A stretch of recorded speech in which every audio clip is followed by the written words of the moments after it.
Hey everyone, welcome back to PintheQ Productions, PintheQ Podcast. In the studio again for yet another episode.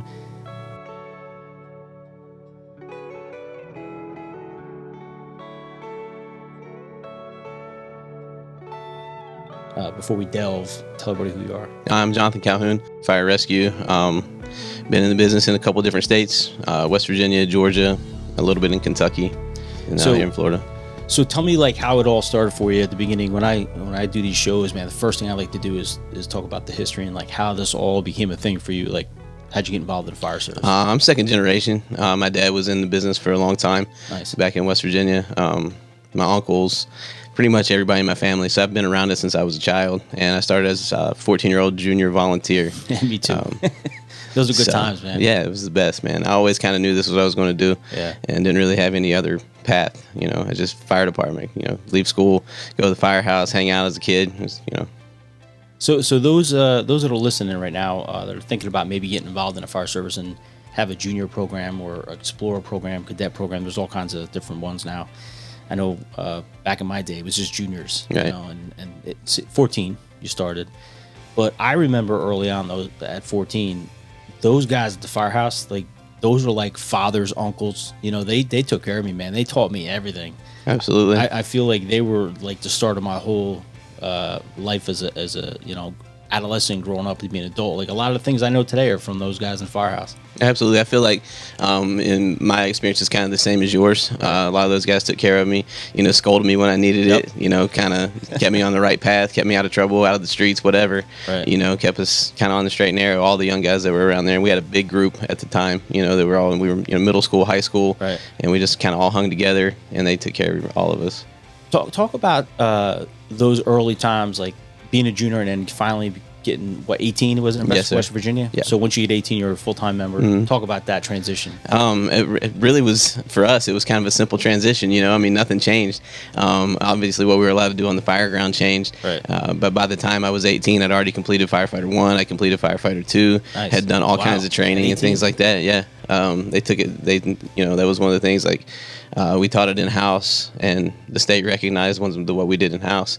So all I did on my 18th birthday was pull the orange stripe off my yellow helmet. No kidding. And I was good to go, you know. Well, it was a little different for us in Jersey because, you know, although, you know, in the 80s we were allowed to do a lot more, but we couldn't go on the fire ground, which was a little unique where we weren't allowed to go on the fire ground.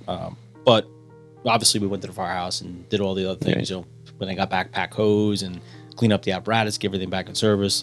And of course, drilling, we got to drill all the time, you know, pack up and all that stuff. So, but yeah, we weren't allowed on the fire ground.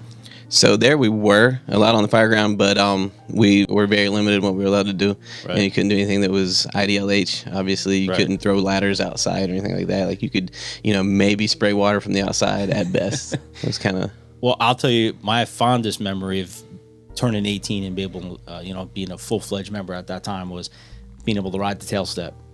You know, so we had we had two CF Max, and one was diesel, one was gas. And I remember being 18 and being able to actually get on the back of the tail step and going to fires on it. I mean, that was just such a cool experience, you know. Yeah, I missed the tail step days by a couple years. You know, I'm about 41, so that had just got shut down, I think, by the time I was 18. So yeah, I was fortunate, man. I did it for a couple years, went to a couple fires, and then, you know, in Jersey in the wintertime, you know, being on the tail step, it gets cold. It gets cold, man. Yeah, I've never whipping on you. Never got to do that. I got to ride they called it the flying bridge. We had top mount pumps, and you had the space between the cab and the pump panel, and you could, you know, nobody would really say anything if you stood up there and rode if all the seats were full, but never got to ride on the back. Oh, that's cool. Well, listen, I mean, those early memories, you know, being on the fire ground at 14, that's pretty awesome, man. I mean, some people can't even say they did that. So at least you got to experience that stuff as a junior. Yeah. So take me on to your path a little bit. So you leave West Virginia, and then where'd you head from there? I went to Georgia, metro Atlanta area, northeast of Atlanta, about 30 miles. Worked for Hall County Fire Services. It's the 5th or 6th largest department in the state. Was that your first career department? Mm-hmm. All right, tell me like what that was about, that transition. So, I knew I wanted to do it more than just be a volunteer. I didn't really have any other interest in any other profession. Right, you had it in your blood. Yeah, I just started testing. You know, I had a lot of family there in that area, so I started hitting those departments there, and that was the first one that picked me up. So. And what was that department like? That department was great, man. They put you on a really good footing for the fire service. It's one of the few places where I feel like when you're a probie, a lot of times now it's kind of watered down. Like you don't get that full probie experience. But at Hall County, they were pretty strict on, hey, these are your rules as a probie. Don't let the phone ring more than twice. Make sure coffee's made till noon. Make sure there's sweet tea in the refrigerator. Don't let dishes pile up in the sink. Wash towels for the crew. If somebody's working out, you're working out. If somebody's training, you're training. You don't have any option. Like, just kind of make sure that you stay where you're supposed to be, stay in your lane and do your job, And probably for about the first 3 months, you literally do all the house chores by yourself every day. Wow. Yeah. That'll. And they were pretty strict on not sitting in recliners, not sitting down to watch TV unless you were told you could, Right. Those kind of things. So those early times for you in that career department really started to mold your mindset. Yes, sir. Now, tell me a little bit about because you and I talked off camera about this very thing, and it seems that a lot of that stuff is going away. Not everywhere, but it is going away a little bit. Where some guys at the firehouse specifically will freelance a little bit and kind of do their own thing. Where it used to be more of like a unity bond, and I'm talking both career and volunteer departments that I know of specific. I know a couple specifically I'm thinking about. But talk about like how important that is to you, because I know we spoke about this. Right. I feel like our culture is dying to a degree. I'm not sure what the problem is or what the issue is. I think it has a lot to do with the way that young people now are raised. Kids coming out that are 20 years old don't really have the same foundations, and you can't really push them the way that you did before. So, the fire department, we still got a job to do. We've still got things that have to be done. We don't have too many options but to mold people a certain way. But they're kind of letting people off the hook with those kind of accountability things that we've got accustomed to over the years. And I think it frustrates older people. So instead of taking the time, learn how to get through to these younger people, passing it down maybe in a different way than it was passed down to you. I mean, for us, it was direct. It was, hey, this is what you're going to do. Exactly. This is how it's going to be. Right. These are the rules here. This is your expectation.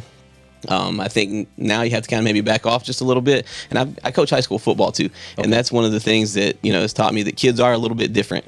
You know what I mean? Right. Like doing that, being around kids when they're in high school, obviously within a couple years, maybe they're in the workforce. Maybe they're joining us in the fire department. I push some kids towards the fire service, that are my football players I think will do well. But it's different, man. Kids are different. Young people are different. I've gotten rookies to come into stations that have never washed a dish. No kidding. Yeah, absolutely. I've got, kids that want to sit down, play on their phone, don't look up, just like your kids at home. Right. And those kind of things, that's a problem that we have to address. We've got to figure out a way to get through to it. We can't let the culture die because people are different. You know what I mean? We just have to. Yeah.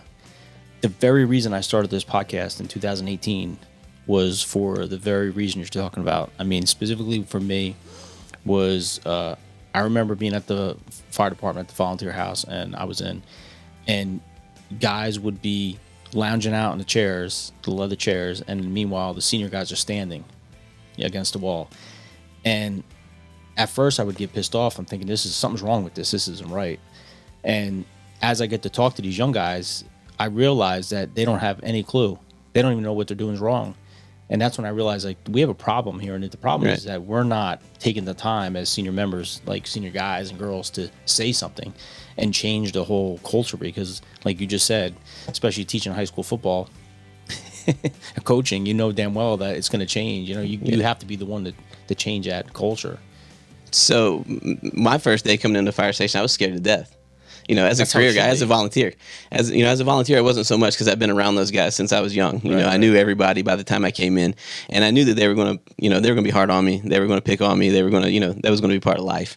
But my first day coming into a career station, I was scared to death. Yeah. I wouldn't sit down. I was standing there. I mean, standing up on the counter all day long, waiting on somebody to tell me what to do, looking for direction. But that's because you had that early foundation at the volunteer Absolutely. house. Yeah. And, I think that there's a difference in the level of pride a lot of times at volunteer departments is higher than the level of pride at career departments, which is crazy to me because, your career department is obviously paying your bills, and the volunteer department you're doing because you want to serve your community. But a lot of guys in the volunteer departments have a lot more pride than guys in career departments. And I think that a lot of times you're going to be more apt to be pushed in a good volunteer department that's well established, because they, if you look at the apparatus, just put apparatus side by side at a volunteer department or at a career department.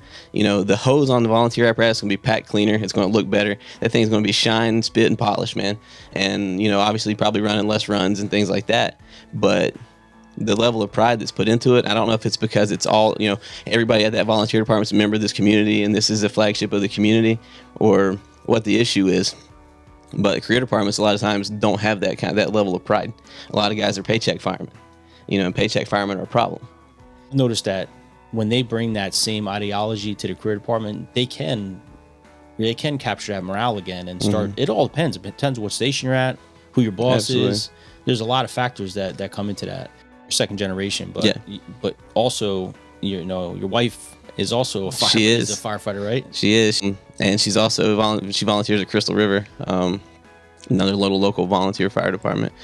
She's been in it just as long as I have. We actually met at the volunteer department in Cerrito, West Virginia. So actually sent a picture as part of this episode, so you guys will get to see her when she was 16. So that's awesome. Man. So you guys come up together basically. We have. Right? I mean, not basically. You did. We grew up together for sure. That's so cool, man. Yeah. And then so you got hired at the same time or no? So we started. She's actually, she'll shoot me for telling you this, but she's actually about a year older than me. So she started before I did at Cerrito at the original volunteer fire department. Is that cool to? I mean, it's got to be awesome to be able to go back and bounce things off each other. It is, and she actually this. This is her passion too. She left this business just to raise our kids and things like that. The schedule's unpredictable, right? And a lot of time away from home and those kind of things. So she actually left and ran a urology practice for a few years. No kidding. And she was a flow coordinator at an emergency room for a little while, and then she just she couldn't stay away. So that's good. She came back, and her first job back was actually Marion County Fire Rescue, working in logistics, and then she wanted to come back in the field. So here she is. That's good, man. It's awesome that you guys both have that passion, and it's so cool. And it's actually pretty cool to know the same people, right? And to, for lack of a better word, to care about the same issues. If there's something going on internally at the department, we get to sit at home and vent about it, right? And we don't have to better, right? Yeah, we don't have to be part of the gossip chain when it comes to work. We keep it within the house and we talk about it. And I think what comes to mind for me is you have a bad day, you have a bad run, whatever it is, and you literally can go home and that person understands 100%. Yeah, and that's one of the things they talk about, in this business and law enforcement as well, is they have high divorce rates because people really don't understand what you go through. But it is nice at home having that outlet that understands. Absolutely, yeah, because that can make or break someone for sure. I mean, having someone to talk to and discuss things with, especially in this job, it's all these jobs, fire department, police department, EMS, healthcare, all of it. It takes a toll on people for sure. Yeah. So it's good to have that support system. Right. Being a high school coach, which is awesome, by the way, and trying to be a mentor in the fire department within your department and stuff. What are some things you could tell some of our viewers? Because we get a lot of guys and girls that just starting out or thinking about starting out in the fire service. Right. What advice would you give them? I would say that if you're awarded the opportunity to do this as a profession, or even in a volunteer aspect, give everything you've got to it. Learn the craft, because it is a craft. It's not a t-shirt club at a volunteer department. It's not just a paycheck at a career department. It's something that people depend on you. And public trust is everything. If you lose your public trust, then you don't have anything in this world. Absolutely. So you have to give the public everything you've got.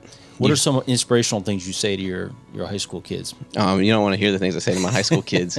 Those aren't fit for the air, I don't think. I usually find one every year on every team out of every senior class that I push towards the fire department. That's awesome. I've got a lot of kids that are, they don't know if they want to go to college. They don't know what their next step is. But I look at them and I see them out here sweating, struggling, and working hard. And I'm like, man, look into this. I think it'd be a good fit for you. you know.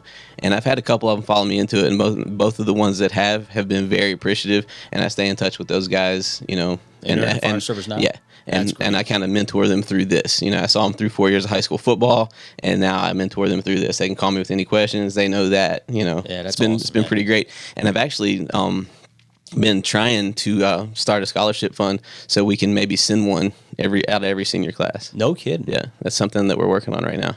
Good for you, man. Let me know when that's ready, because I'd love to push that out. That's such a good thing to do. And giving back, bro. Yeah. That's awesome. You're going to give back like that, man. So one of the questions I like to ask is there anybody that stands out to you in the volunteer department, your career time, whatever it is? Is there anybody that stands out, or anyone who stands out to you? Absolutely. I've got a couple, actually. The first one's going to be the original mentor of mine at the volunteer department, which is my father. Oh, that's awesome. You know, he brought me along. He made sure I did things right. But obviously that's part of his job, part of his role as my dad, you know. And he's got to be proud as hell. He is. And, you know, my brother actually didn't follow us into this business, but he's an engineer. He's doing well. You know, just had his first money. Yeah, he just had his first child, so he's doing pretty good. And the other one is a guy named Tony Fink. He just passed away last year, actually. I'm sorry, man. He was the assistant chief at the volunteer department when I was growing up.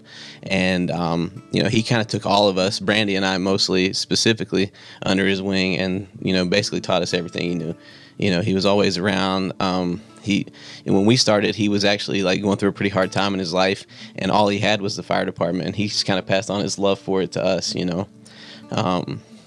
I mean, that probably helped him huge, though. It did. I'm sure that's what kept him sane through that time. Yeah. You know, was having that and being able to pass that on. So, and another one is going to be a gentleman that I worked with for several years at Hall County. His name was David Rhodes.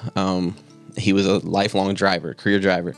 You know, never wanted to promote, never wanted to be an officer, but he was the best driver that money could buy, man. Nice. Like, he loved his job, he loved the fire department, and he was gruff and rough and grumbled all the time. But if you had a question for him, he always passed it along.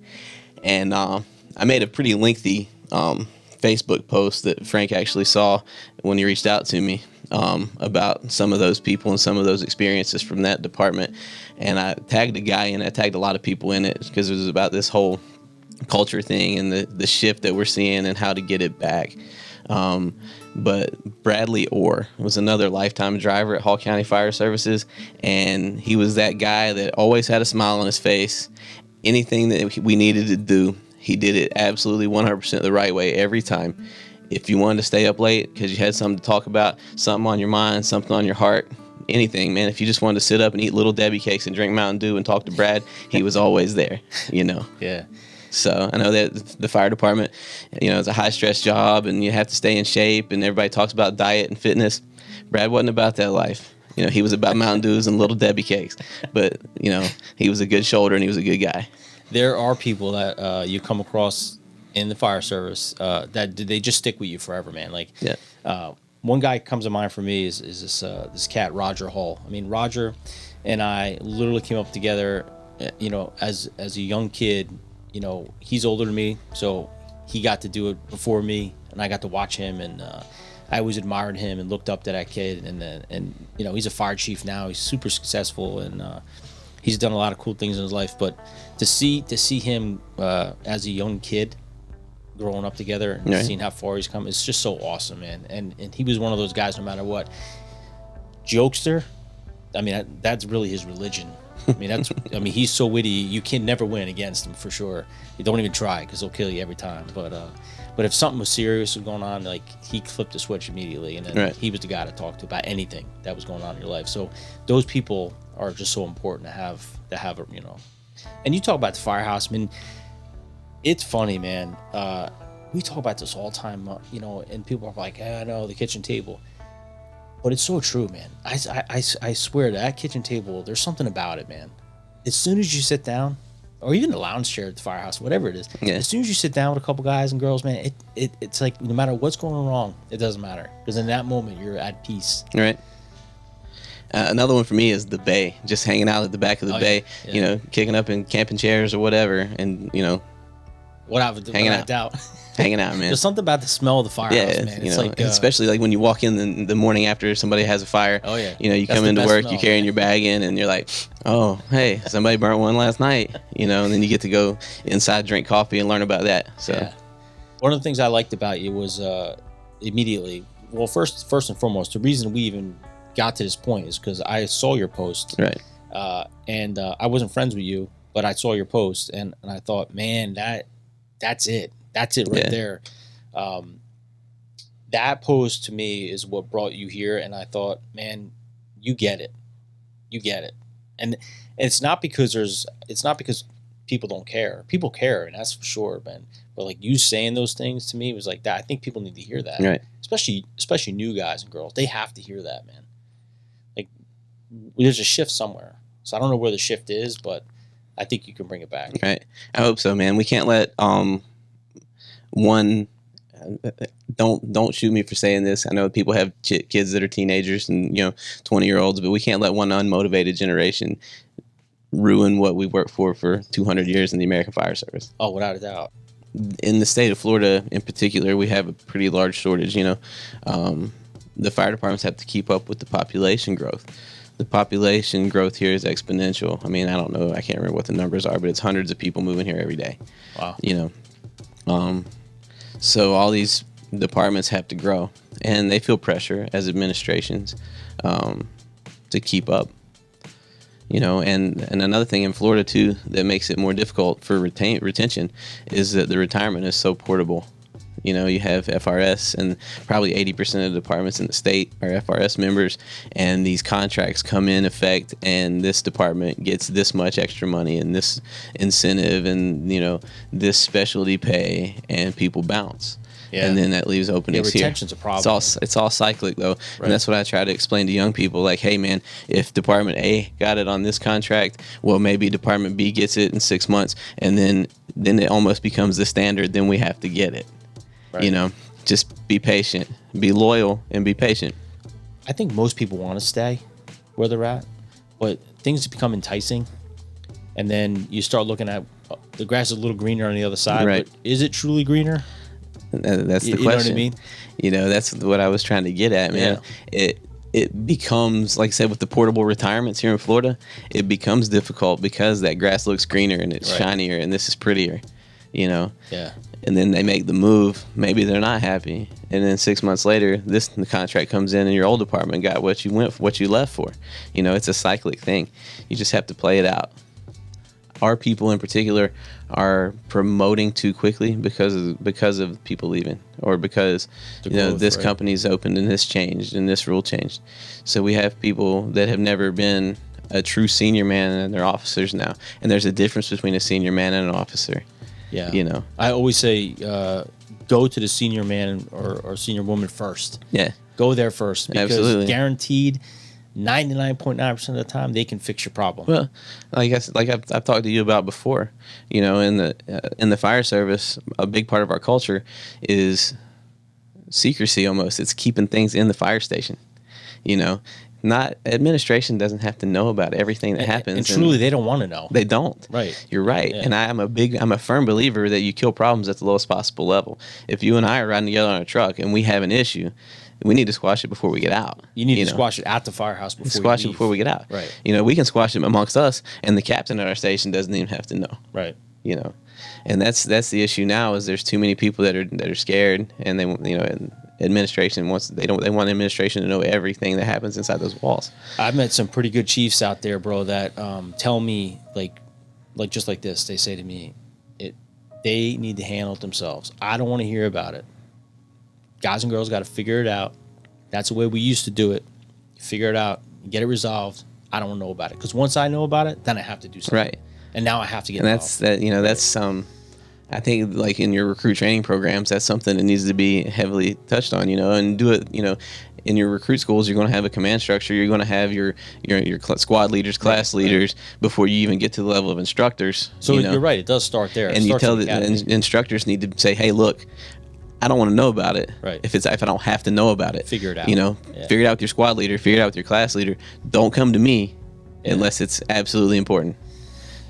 So, in closing, bro, first, thanks for coming, man. I appreciate sitting down with you and talking and getting to learn a bit about your history with the fire service. I love that your dad did this, and that's how it all started for you, watching your dad grow up. Before we leave, tell me more about your dad, because, dude, I think that's so awesome. I didn't have that. Yeah. I didn't have that. I have a ton of family that are firefighters, but I didn't have my father wasn't a firefighter. Right. My grandfather, both my grandfathers were. Oh, yeah? But not my father. So it's interesting to hear these stories. So my uncle started first, and my dad followed him into the fire service. So my uncle Tony. I hear that so many times. Yeah. So my uncle Tony started. My dad followed behind him. But my dad worked for the railroad. Actually, it was his full-time job, and he was a volunteer for. She's a life member at Cerrito Volunteer Fire Department still yet to this day. Awesome. Still fairly involved. Not as much as he was, but he's still fairly involved. But I feel like that, he started at the railroad, he had a family to support, and he never made the full sail change to go down the career path, because he was established, had a decent job, those kind of things. But I always think he kind of regretted it. Really? Yeah. He loved it. He loved the fire department. He liked, being around, helping the community and doing those kind of things. And he felt like, for lack of a better word, I felt like he almost thought he was stuck where he was at, because the fire department was less money to start than what he was making at the railroad, right, and those kind of things. Heard that so many times too. Yeah. Is there a particular job you remember with your dad? Was there? Do you remember your first job with your dad? I do, actually. It was a basement fire on Spring Valley Drive, and it was a little different back then. This is late '90s, early 2000s. Can't remember exactly what year, and there wasn't as much accountability on the fire ground as we have now. But he was on the initial line through the door, and I was on a line that he went through the front door, and I was on a line that went back through the basement entrance. So it was a walkout basement, and just how cool is that? Yeah, man? I mean, we were in the same building, same time. It was the first fire I ever worked with him. I'm sure there was others, but that one in particular stuck out because sticks out to you. We're Division I fire attack and basement division fire attack. That's so cool. 2 Calhouns, man. That is awesome. Yeah. A lot of times I'll go to places and visit, and I'll see father-son team or father-daughter. Now you see all kinds of things. Mom and son. And to see that name tape in the back of the jacket with the same last name it's just so cool, man. It's such a great part of the fire service. Talk about tradition. That's definitely one that stays true. I wish I could have found a picture of this to send you when I was sending you the pictures for the show. But at Cerrito Fire Department, there's a sign on the wall that says Calhoun Corner. Right beside where the aerial park's at. It's got a green light on it, right? Because my uncle, who was the first of our family that went into the fire service, they had taken delivery of a brand new Pierce aerial in like 1999, I think. Nice. And the thing was going like maybe on its first or second job. And Tony was impatient and pulled out of the bay before the door went all the way up. So he caught the top of the door with the aerial. So he's immortalized there with Calhoun Corner, and whoever's driving the aerial piece can't go until the green light comes on. So yeah. So, see, that's cool, man. That's one thing that the volunteer service has definitely figured out. Some of those that company pride stuff. I tell you another one that kind of gets me is nepotism policies in fire departments are becoming a thing. Really? And I saw several departments in the Metro Atlanta area have them. And I always thought that was crazy, man. Like Henry County Fire Department in particular, which is south of Atlanta, it's a medium-sized career agency. They have about 15 stations, 400 guys. One of my friends, Jeff Jones, his father, Stan, was a battalion chief there, right? And he couldn't work there. He wasn't allowed. Wow. Would have been second-generation guy. That's where he wanted to be. That's where he grew up around. And that's where I don't believe in the nepotism policy, because especially in the fire service, man, like that's a thing. People want to be where their dad was. They want to be where their uncle was or grandfather. Yeah. And even at Hall County, we had not so much a nepotism policy, but we had Scotty Roberts, who was one of the lieutenants at Station 14 where I was at, and his son worked there as well. And even Dave Rhodes that I spoke about earlier, his son works there as well. However, they're not allowed to be on the same shift.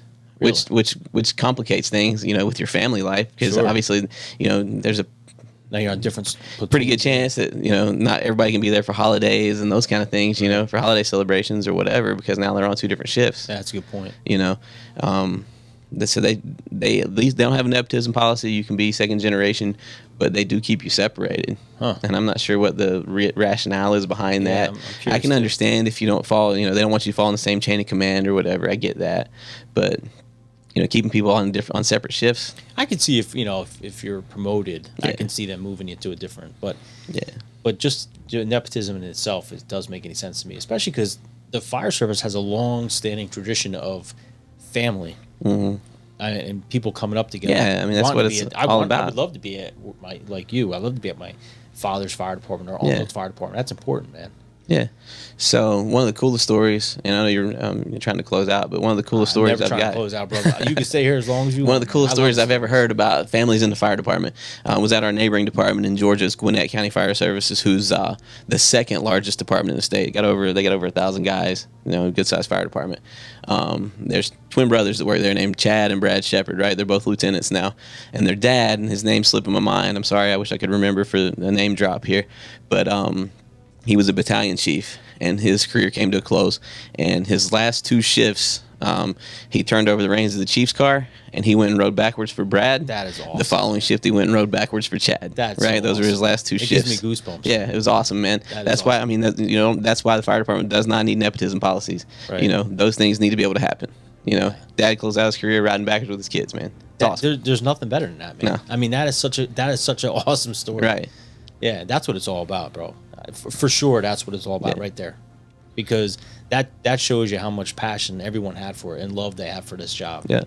I always say this is way more than a job. It's just it's in your blood. Man, I think like we were talking about, with the tradition, that's something we have to be able to pass on, man. Yep. And you can't go into it half-hearted. You can't go into it with half yourself.